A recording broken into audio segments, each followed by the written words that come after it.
Everyone, magandang gabi, magandang hapon pa lang sa amin.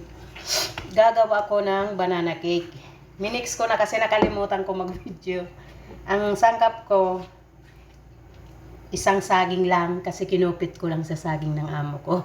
Bilang kasi ang saging noon, kinupitan kong isa. Sabihan ko na bulok.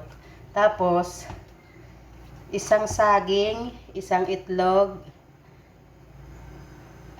kalahating 1/2 teaspoon na vanilla, tapos 1/4 cup na fresh milk, tapos 1/4 cup na asukal.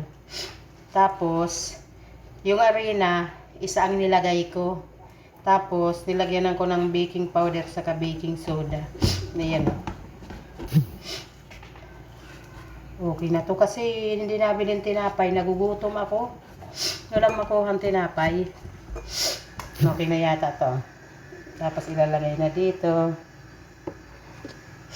para maluto na natin.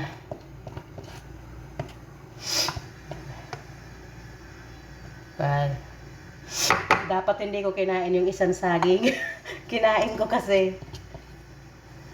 Tapos yan.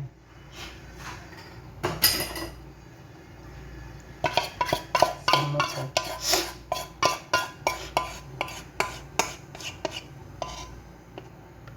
Pero sana maganda ang pagkaluto ko.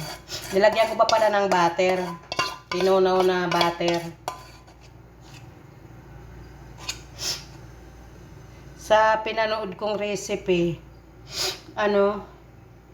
dalawang itlog. Kulang kasi ang saging. Isa lang nakupit ko. Kasi gagamitin ko pa yung bukas sa salad ng amo ko.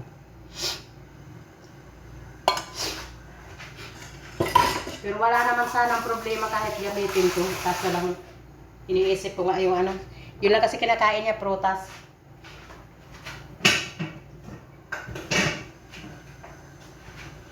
Hey, haya na. Isisalang na natin. Bye-bye.